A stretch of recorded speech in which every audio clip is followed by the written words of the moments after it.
ہے اٹھتا بیٹھتا ہے تو وہ اچھا ہے اس شخص سے جو اکیلاپن اختیار کرتا ہے، لوگوں سے ملتا جلتا نہیں، یا اس کا پوسٹ اچھا ہے تو سوچتا ہے کہ اپنے سے چھوٹے والوں کو الگ رہنا، تاکہ ہمارا جو ہے پوزیشن لوگوں کے سامنے وہ رہے کہ ہاں یہ بڑا پوزیشن ہے، لوگوں کے ساتھ رہے گا تو نہیں سمجھ پائیں گے.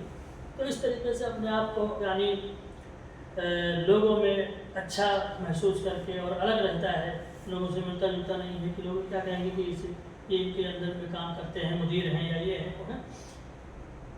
ہمارے نبی صلی اللہ علیہ وسلم جو کائنات کے سب سے افضل ہیں، آپ کبھی اکیلے نہیں رہتے تھے. آپ جانتے ہیں کہ اکثر صحابہ کرام کے ساتھ مل جل کرتے رہتے تھے، ان کی غمی میں، ان کی خوشی میں، سب میں بالکل پتہ ہی نہیں چلتا تھا کون ہے.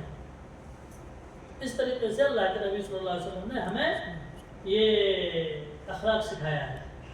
آج لوگوں کے پاس پیسہ زیادہ ہو جاتا ہے تو وہ لوگوں میں اپنے آپ کو یہ سمجھتا ہے کہ بھئی ہم اعلیٰ درجے کے ہیں، اپنا گریڈ جو ہے وہ نیچے نہیں لانے دیتے ہیں. سمجھتا ہے کہ بھئی الگ رہو یا بڑے بڑے لوگوں کے ساتھ رہو، لوگوں کے چھوٹے چھوٹے لوگوں کے ساتھ رہیں، ہمارا جو ہے وہ لیول جو ہے وہ گر جائے گا. یہ ساری چیزیں حالانکہ ایسا نہیں ہے. جو سب کے ساتھ اچھا برتاؤ کرے، گھلے ملے، سب کے دکھ درد میں کام آئے، وہ انسان اللہ رب العالمین کے یہاں اچھا انسان ہے. اسی طریقے سے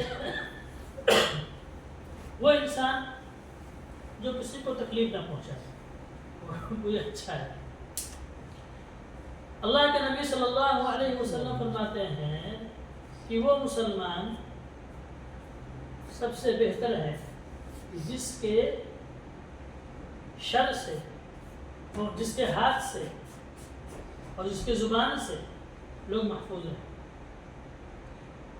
من سلم المسلمون من لسانه ويده، جو کسی کو کوئی تکلیف نہ پہنچائے، نہ زبان سے تکلیف پہنچائے اور نہ ہی ہاتھ سے تکلیف پہنچائے، بلکہ ان کو آرام پہنچانے میں وہ کوشش کرے. تو وہ انسان اللہ کے نبی صلی اللہ علیہ وسلم کے قول کے مطابق سب سے افضل ہے. اسی طریقے سے دوسروں کو فائدہ پہنچانے والا.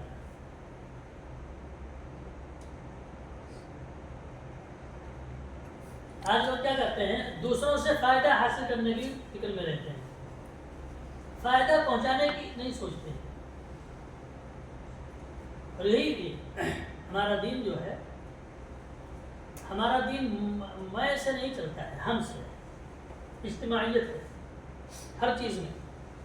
یہاں تک کہ اللہ رب العالمین چاہے تو ہم اکیلے نماز پڑھ سکتے ہیں. فرض نماز جو ہماری ہے، فرض نماز آپ لوگوں کے ساتھ پڑھنا ہے، اپنے پورے محلے والے اور کوئی نہیں چھوٹنا ہے. سب آ کر کے مسجد میں کندھے سے کندھا ملا کر، پاؤں سے پاؤں ملا کر کے اللہ کے بارگاہ میں دعائیں کریں، نماز پڑھیں. یہ فرض ہے. کیوں؟ اس سے کیا ہوتا ہے؟ اس سے یہ ہوتا ہے کہ معاشرہ جو ہے خوشنما ہوتا ہے، محبت ہوتی ہے، اور ایک دوسرے کے تکلیف کا احساس ہوتا ہے اور اس کی تکلیف کی فکر ہوتی ہے. مثال کے طور پر آج ہمارے طرح مسلمان نہیں، وہ مسلمان جو حقیقی معنوں میں مسلمان ہیں تو جانتے ہیں کہ ہر شخص پر نماز فرض ہے. تو کوئی بھی محلے کا روزانہ سب سے ملاقات ہوگی کہ نہیں ہوگی؟ جس طریقے اسلام چاہتا ہے، اسلام کے مطابق اگر ہم زندگی گزارے ہیں تو ہر محلے والے ایک مسجد میں، اپنے محلے کی مسجد میں سب سے ملاقات روزانہ ہوگی. کیوں؟ اس لیے کہ فرض ہے نماز، کوئی اس کا عذر نہیں ہے. اور مسجد میں اگر آپ کو آ سکتے ہیں، کوئی عذر نہیں ہے تو آپ کو مسجد میں آ کے نماز پڑھنا ہے. تو اس طریقے سے 5 بار اپنے پڑوسیوں سے، اپنے رشتہ داروں سے، اپنے گھر والوں سے ملنا ہے کہ نہیں ملنا ہے؟ 5 بار. ہم تو ایک بار بھی نہیں اپنا گھر کھولتے، اللہ تعالیٰ کا دروازہ 5 بار کھلا ہوا ہے اور وہ ضروری ہے آنا. اللہ رب العالمین نے کس طریقے سے ہمارے دین میں ایک دوسروں کو باندھ دیا ہے کہ ہم جدا نہیں ہو سکتے ہیں. لیکن اگر اسلام پہ رہیں گے تب، مثال کے طور پر اب روزانہ 5 بار جب ملتے ہیں تو فوراً چہرے پہ رہتا ہے نا. اب کسی کو نہیں دیکھا ہم نے ایک ٹائم تو ضرور پوچھیں گے فلاں تو نہیں دکھ رہا ہے، کیا مسئلہ ہے؟ کوئی نہ کوئی بتائے گا کہ بھائی ان کو یہ پریشانی ہے یا اس لیے یا سفر پہ گئے یا یہ سب. تو اگر سفر پہ بھی جانے گئے ہیں تو ان کے لیے دعا کریں گے اللہ تعالیٰ ان کو سفر کو آسان کرے. بیمار ہیں تو چلو بھائی دیکھ لیں کس حالت میں ہیں.